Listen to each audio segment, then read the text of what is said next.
Shalom semuanya.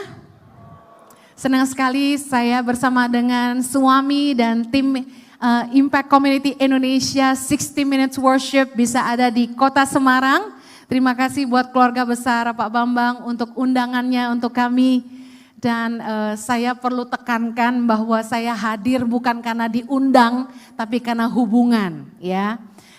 Beliau-beliau ini pernah mengikuti perjalanan ke Tanah Suci Israel bersama dengan kami. Waktu beliau mengundang suami saya untuk melayani di anniversary ini, saya menawarkan diri. Saya boleh ikut gak? Saya bilang gitu. Dan ternyata puji Tuhan, sakjane diundang gitu ya. Jadi kalau ada di sini teman-teman dari gereja lain yang bilang gini, katanya Bu Heni udah gak terima undangan khotbah. Jangan marah dulu. Saya kesini bukan karena undangan tapi karena hubungan. Matur nuwun sangat nggih. Haleluya. Baik. Nanti suami saya yang terganteng sedunia akan mengisi di sesi worship kedua. Yang pertama saya ingin share tentang menikmati hidup pernikahan. Yang belum nikah yuk belajar. Yang punya pasangan mari nikmati hidup pernikahan kita. Jangan cuma bertahan. Ayo nikmati pernikahan. Saya akan buktikan dalam firman Tuhan bahwa harusnya pernikahan itu bukan untuk bertahan, tapi untuk kita nikmati. Pengkhotbah 9 ayat 9, kita baca firman Tuhan. Nikmatilah hidup dengan istri yang kau kasihi seumur hidupmu yang sia-sia, yang dikaruniakan Tuhan kepadamu di bawah matahari, karena itulah bagianmu dalam hidup dan dalam usaha yang engkau lakukan dengan jerih payah di bawah matahari. Amin. Saya kasih tahu, seberapa banyak pun harta Anda, seberapa banyak pun uangmu, seberapa besar pun istanamu, tapi kalau rumah tanggamu tuh enggak bahagia, semuanya sia-sia. Saya lihat orang kalau punya harta, kalau enggak menikmati pernikahannya, rumah besar tuh terasa kosong dan dingin dan hampa. Mungkin hartanya banyak, tapi mereka enggak bahagia. Lalu tujuan kita cari harta untuk apa? Firman Tuhan bilang nikmatilah hidup dengan istri yang kau kasihi seumur hidupmu yang sia-sia. Kita nih hidup berapa lama sih? Katanya umur manusia berapa tahun? 70 tahun. Kalau kuat 80. Mau punya istri berapa? Orang rata-rata cerai itu usia berapa? 40 katakan ya.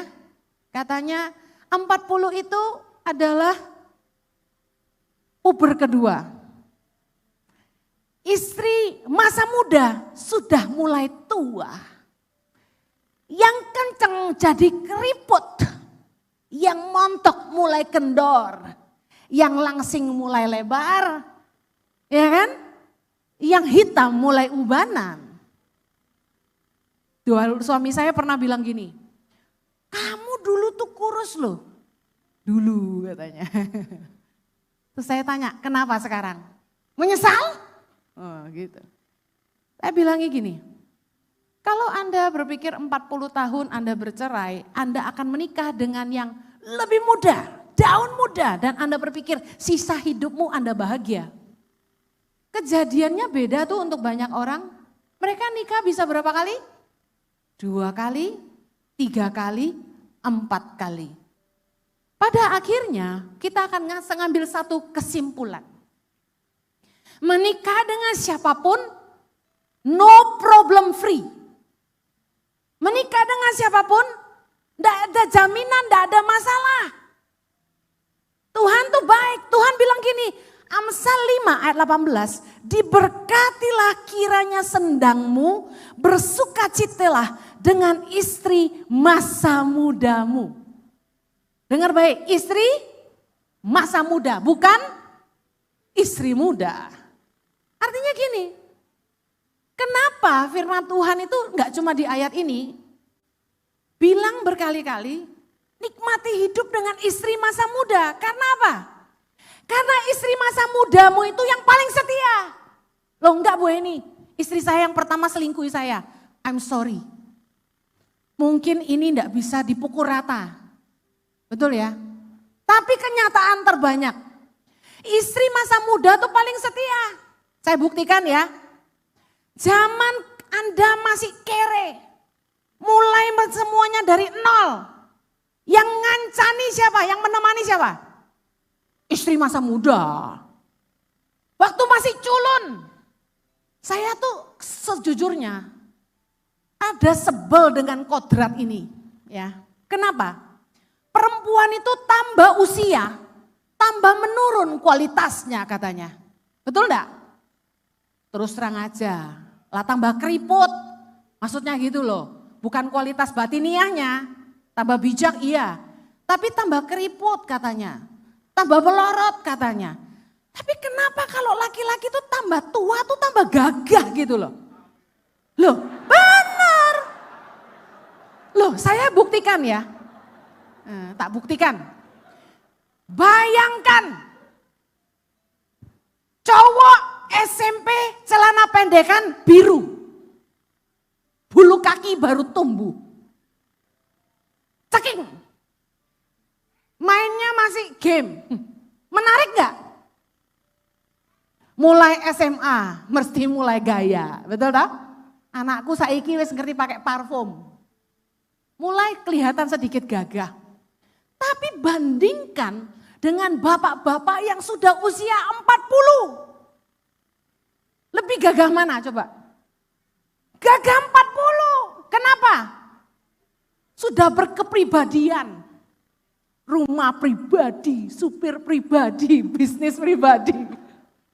Aku seiling pacaran karo pendeto iki. Aku sek nom.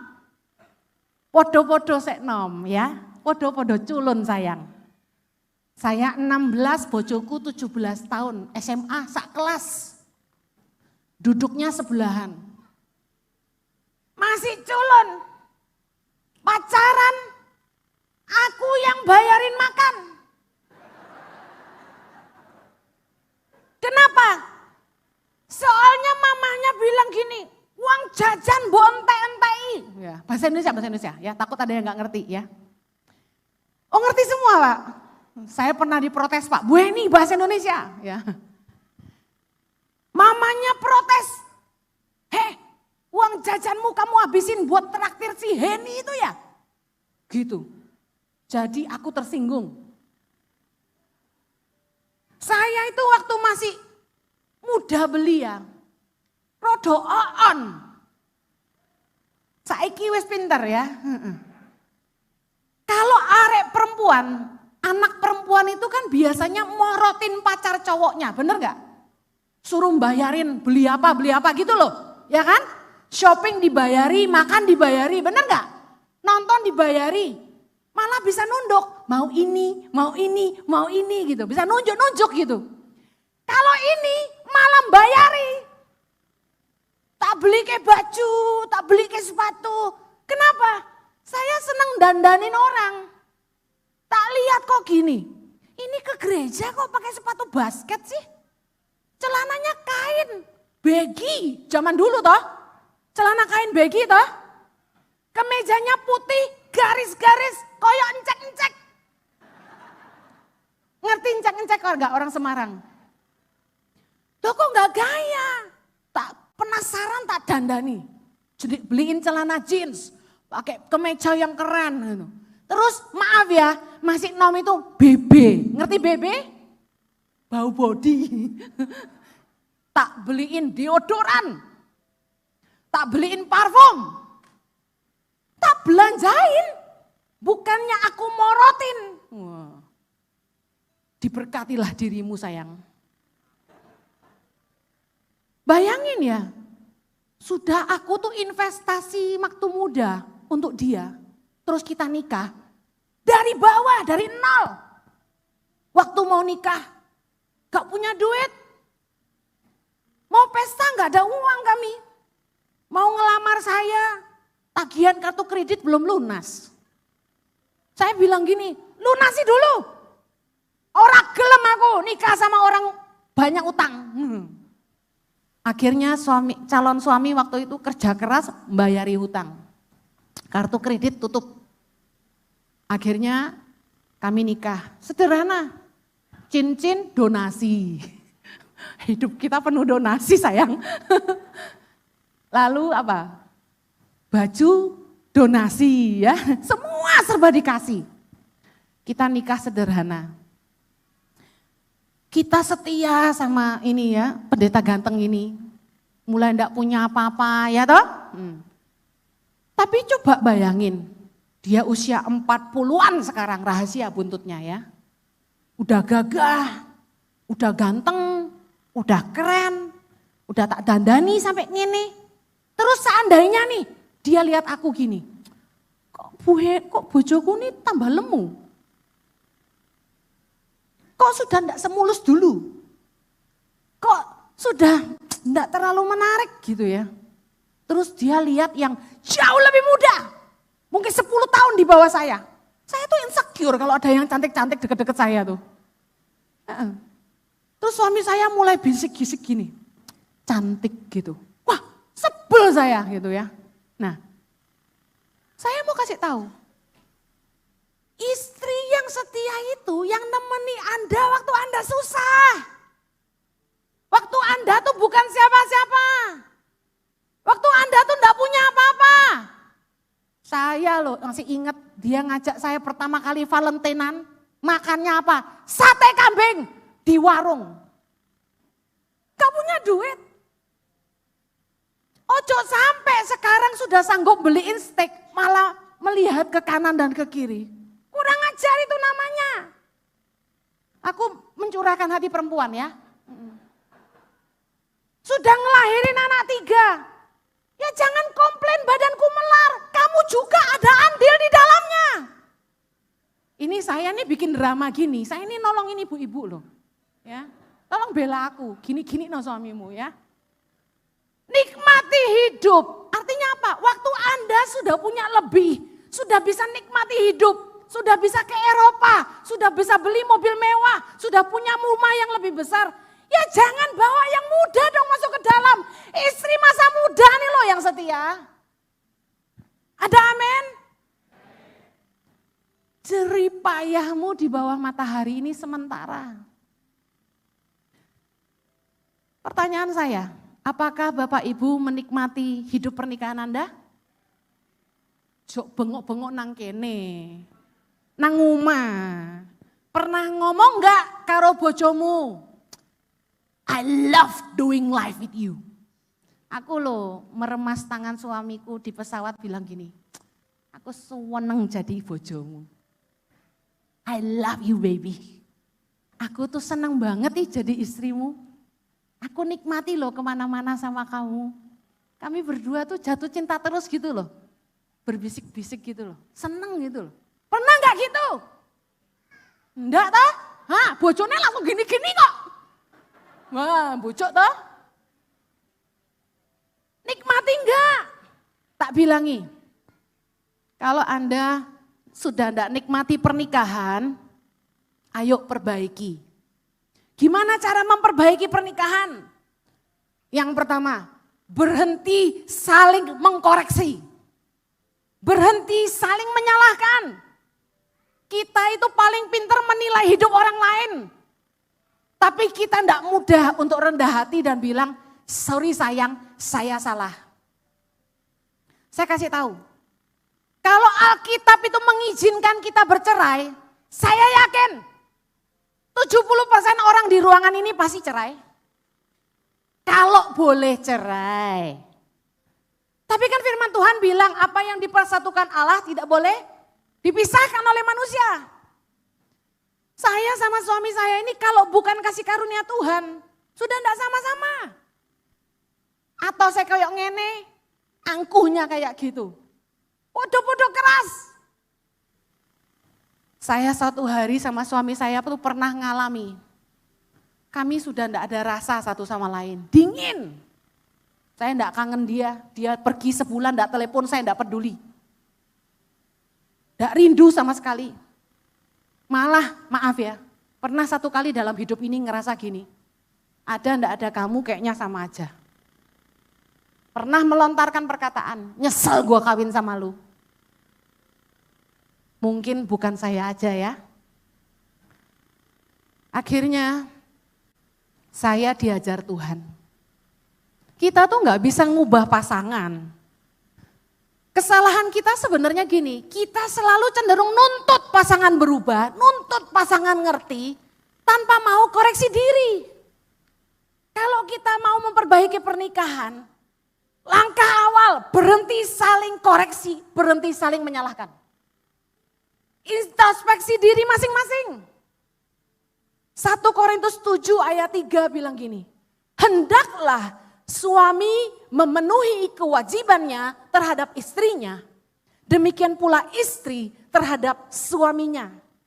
Jangan saling nuntut pasangan berubah, tapi suami istri harus mau saling melayani pasangannya.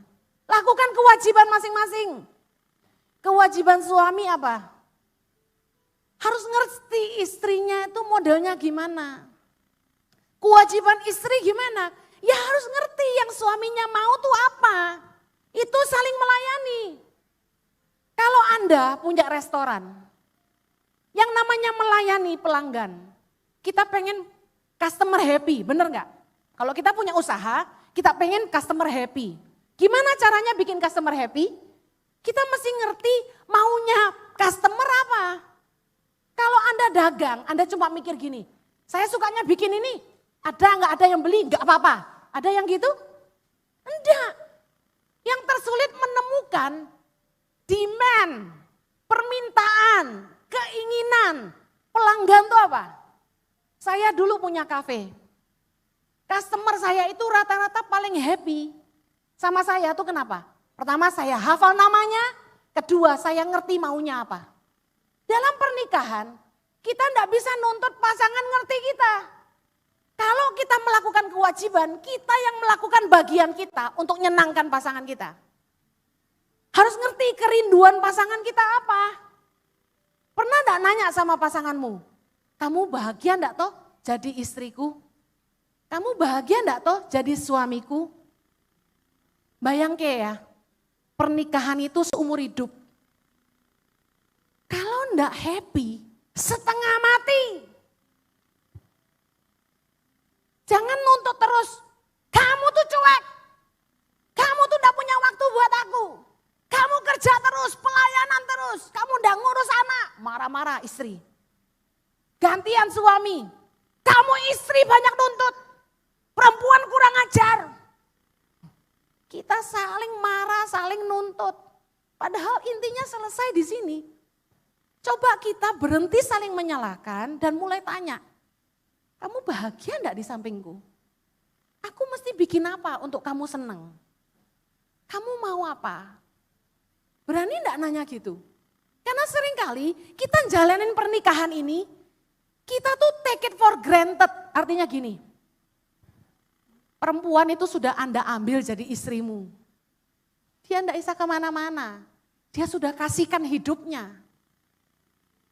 Laki-laki tahu perempuan kalau sudah kasarnya jadi istri, sudah punya anak, sudah enggak payu. Meskipun banyak janda yang laku. Tetapi seringkali jadi enggak dihargai. Karena kita mikir, kamu ya enggak bakal berani cerai kok. Kamu kan perlu aku. Jangan gitu. Justru kita kalau ngerti gini, dia enggak punya pilihan kok. Kalau bisa cerai, dia cerai. Masalahnya dia enggak punya pilihan.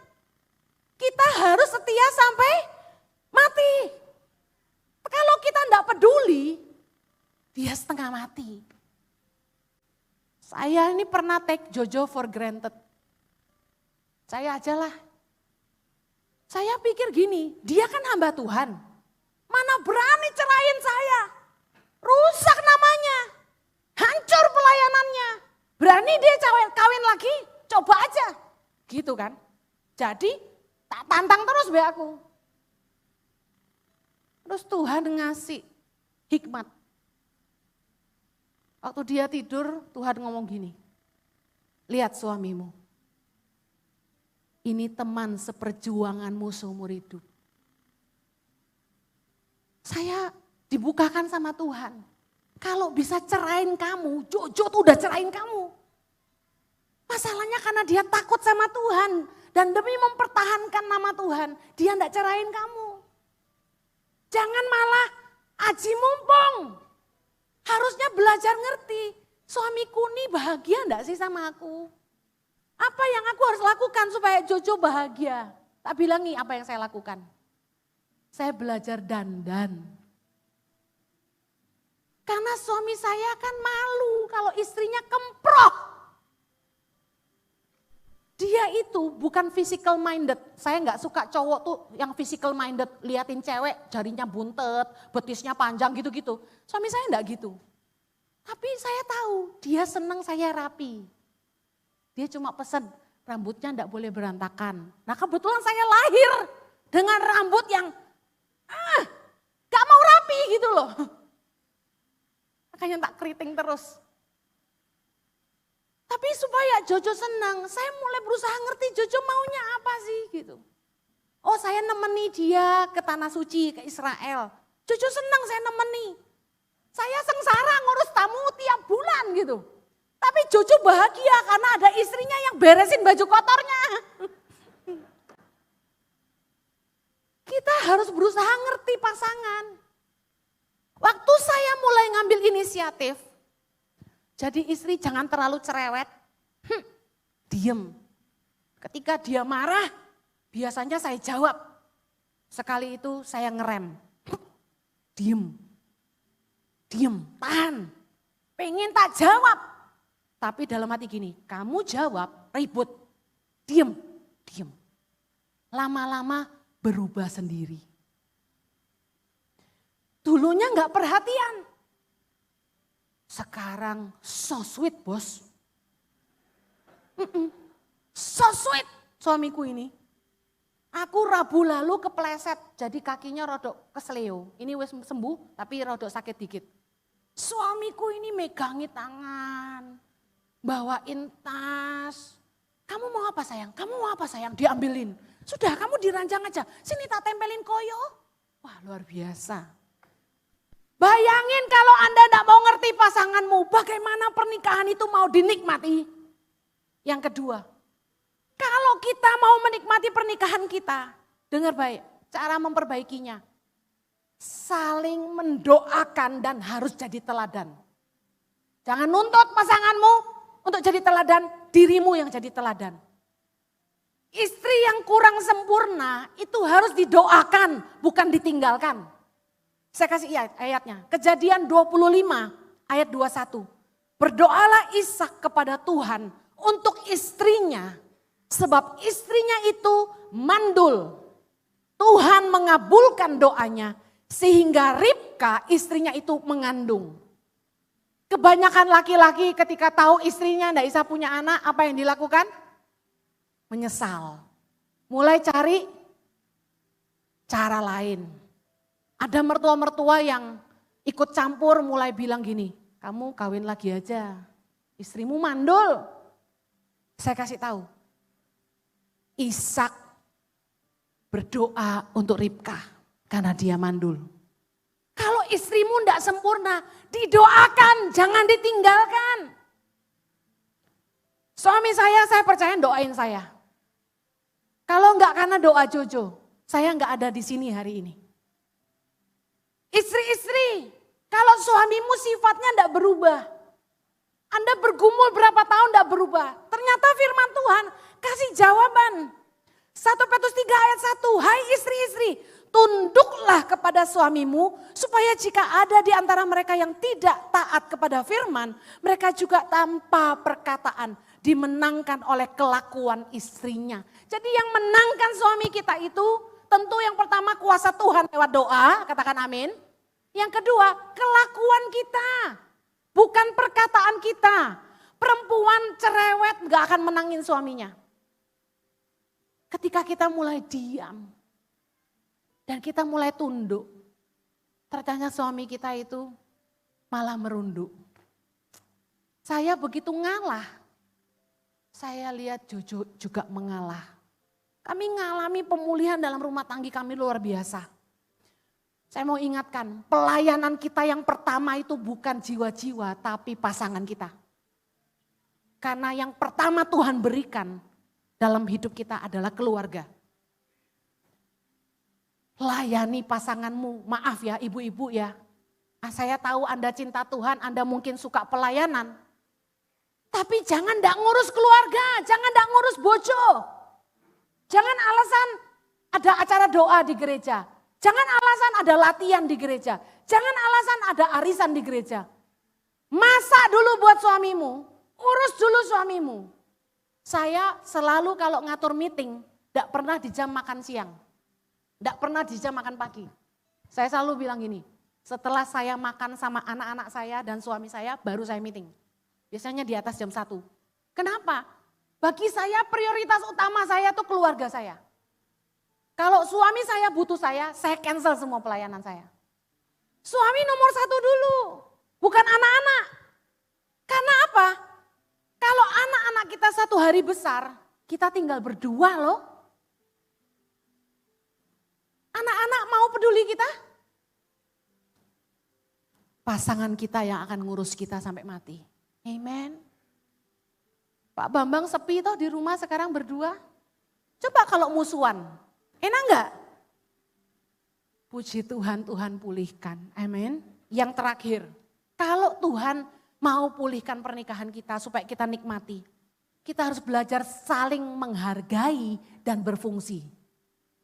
Istri harus tunduk dan menghormati suami. Perempuan gak boleh kurang ajar. Belajar dari Sarah itu panggil Abraham itu tuanku. Efesus 5 ayat 22 bilang gini, hai istri, tunduklah kepada suamimu seperti kepada Tuhan. Efesus 5 ayat 33 bilang gini, bagaimanapun juga bagi kamu masing-masing berlaku, kasihilah istrimu seperti dirimu sendiri dan istri hendaklah menghormati suaminya. Tunduk tuh bukan gini loh, dipaksa berbuat jahat mau gitu. Enggak, boleh enggak istri mengutarakan pendapat, boleh enggak? Boleh, istri boleh komentar? Boleh, istri boleh enggak setuju? Boleh, tapi dengan cara yang hormat. Jangan ngomong sama suamimu seperti musuh. Dengan cara yang baik. Kita kalau ngomong sama orang aja kita bisa sopan, bener enggak? Minta maaf loh ya, boleh enggak saya ngutarakan pendapat? Ngomongnya yang baik. Enggak cuma cara ngomong yang baik, cari waktu yang baik. Orang suami lagi pusing baru pulang kerja, udah diserentetin sama omongan. Yang kamu tahu yang tetangga tuh tadi rese banget. Makanya enggak heran suamimu malas pulang ke rumah, pulang kantor tunggu malam karena dia tahu istrinya sudah.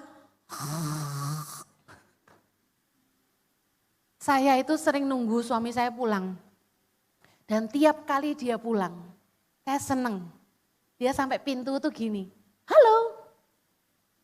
Kayak seneng gitu loh, seneng ketemu saya gitu loh. Halo sayangku. Saya juga lagi baca-baca langsung halo. Happy gitu loh. Ini kalau suamimu atau istrimu ketemu kamu tuh gini. Udah makan? Ano? Apa itu? Orang tuh kalau nikmati itu enggak gitu. Amin. Happy gitu loh. Istri-istri dengan hormat. Nah sekarang suami. Siapa bilang cuma istri yang harus hormat? Suami juga punya kewajiban mengasihi dan menghormati istri. 1 Petrus 3 ayat 7. Demikian juga kamu, hai suami-suami, hiduplah bijaksana dengan istrimu sebagai kaum yang lebih lemah. Hormatilah mereka sebagai teman pewaris dari kasih karunia, yaitu kehidupan, supaya doamu jangan terhalang. Baca baik-baik. Suami yang tidak mengasihi istri dan tidak menghormati istri sebagai teman pewaris kasih karunia, itu kalau doa tidak dijawab Tuhan. Jangan sampai membuat langit di atas kepalamu jadi tembaga karena Anda tidak menghargai pasanganmu. Kenapa kok Tuhan tidak jawab doa kalau suami tidak mengasihi istri dan menghormati istri? Karena istrimu itu Tuhan yang kasih. Saya mau tanya, yang ngasih Hawa ke Adam itu siapa? Tuhan. Waktu Anda tidak menghargai istrimu, Anda sedang tidak menghargai pemberian Tuhan. Di sini ada bapak-bapak yang punya anak perempuan. Saya mau tanya, bapak-bapak kalau anak perempuannya nikah, terus disia-siakan sama suaminya, sakit hati enggak?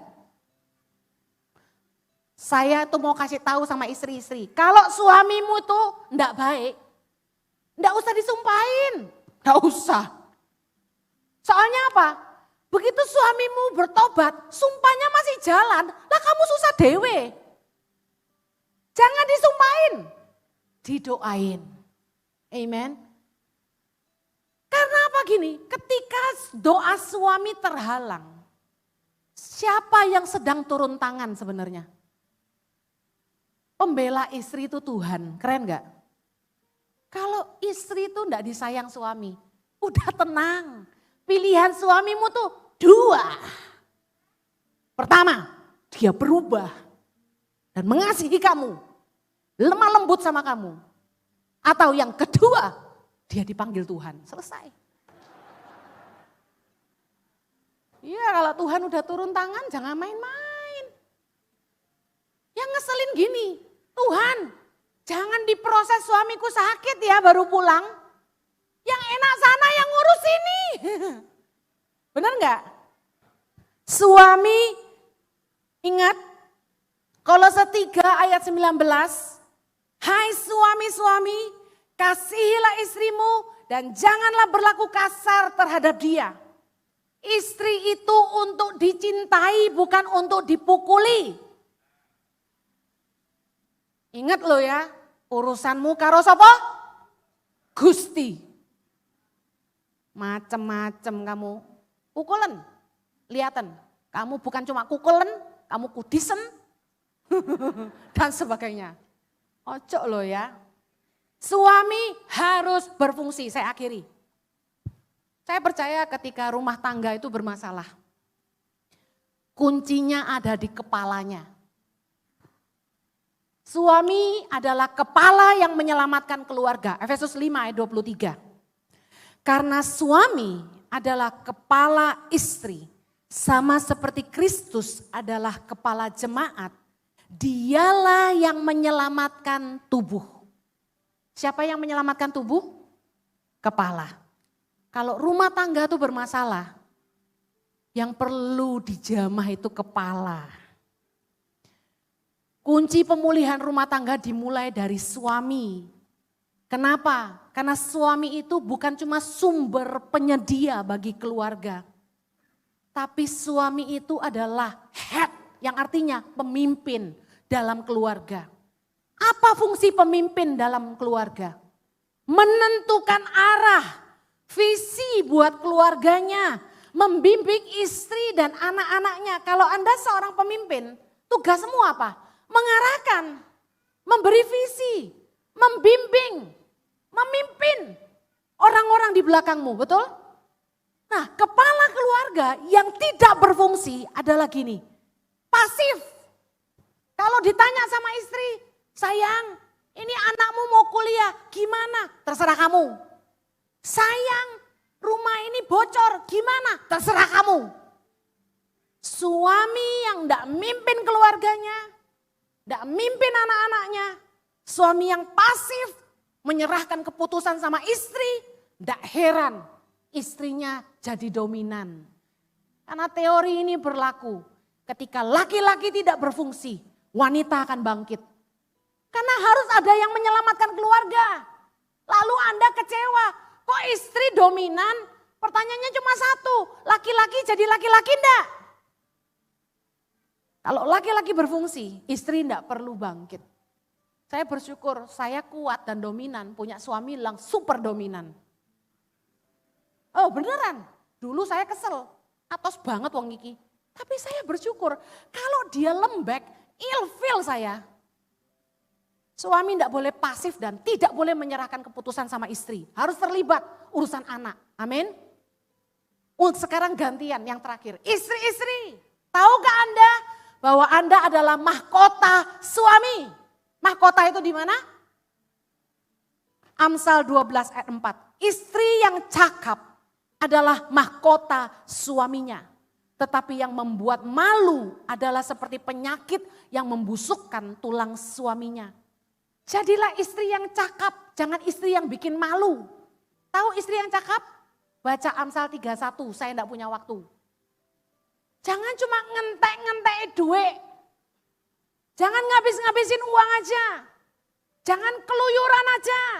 Jangan taunya cuma seneng-seneng sama teman-teman. Urus anakmu baik-baik. Urus rumah tanggamu. Kalau urusan pembantu suami sudah enggak usah ikut campur, kamu yang urus. Seperti ibarat Yusuf dan Potifar. Suamiku ini enggak perlu ngurus apapun lagi dalam hidupnya kecuali makanannya sendiri. Karena diurus bojonya. Dia tinggal bilang gini, sayang aku mau ke Semarang. Cukup dengan satu kalimat saya tahu dia mau apa. Mau apa coba kira-kira? Diurusin kopernya. Suamiku tinggal bilang gini, say ada makanan apa? Itu artinya apa? Aku mau makan, siapin. Kadang-kadang perempuan mangkel ya, mangano dewe tinggal turun, tinggal ndulang dewe kok bawel. Tapi tak bilangi, istri itu mahkota. Kalau mahkota itu apa? Kebanggaan. Saya percaya suami saya bangga sama saya. Soalnya kemanapun kami pergi sama tukang gado-gado aja dia bisa ngomong gini. Ayo ngenali istriku enggak? Yang di TikTok itu loh. Ya ampun. Baby, don't do that again. Aku sengisin. Malu aku. Tapi aku ngerti dia bangga. Dengar baik. 1 Petrus 3 ayat 3 bilang gini. Perhiasanmu janganlah secara lahiriah. Ayat 4 bilang gini. Tetapi perhiasanmu ialah manusia batiniah yang tersembunyi dengan perhiasan yang tidak binasa, yang berasal dari roh yang lemah lembut dan tentram, yang sangat berharga di mata Allah. Kecantikan lahiriah mungkin membuat suamimu bangga, tetapi kecantikan batiniah yang membuat dia betah. Dengar istri-istri, sebagai mahkota kita perlu dandan, kita perlu cantik. Saya aja loh mau di sini ketemu Bapak Ibu yang luar biasa, saya dandan. Seringkali kita pengen tampak cantik di depan orang. Sebenarnya enggak apa-apa supaya suami kita bangga. Tetapi kita juga perlu cantik di depan dia. Cantik lahiriahmu ini membuat suamimu bangga, bawa kamu kemana-mana tuh tidak malu-maluin. Tapi tak bilangi, kecantikan batiniahmu yang akan membuat dia betah di sampingmu seumur hidupmu. Amen. Haleluya. Saya berdoa setiap kita enggak cuma bertahan dalam pernikahan kita. Jangan jadi orang munafik karena Kristen di depan orang tampak baik-baik. Di sosial media tampak happy, tiap kali mau selfie selalu bilang gini, senyum kamu, senyum kamu. Tapi saya mau kasih tahu, bukan apa yang dilihat orang yang penting, tapi apa yang kita jalani setiap hari. Pasanganmu seumur hidupmu, nikmatilah itu bagianmu dalam umurmu yang sia-sia di bumi. Tuhan berkati, kita berdoa. Haleluya. Tuhan, yuk pegang tangan istrinya yuk. Kami bawa hidup pernikahan kami. Kami mau sekali lagi saling menikmati. Aduh, mau nikmati tiap hari sama pasangan kami Tuhan. Mari penuhi kami dengan kasih-Mu malam ini. Engkau adalah kasih. Penuhi kami dengan kasih-Mu sekali lagi malam hari ini. Renew the love inside of us. Once again, Baharui kasih dalam hati kami Tuhan. Bikin kami tuh jatuh cinta lagi sama pasangan kami. Buat pernikahan kami indah sampai kami tuh nikmati Tuhan. Nikmati banget. Terima kasih Tuhan. Pulihkan kami. Kami mau buka hati kami di dalam hadirat-Mu. Amen.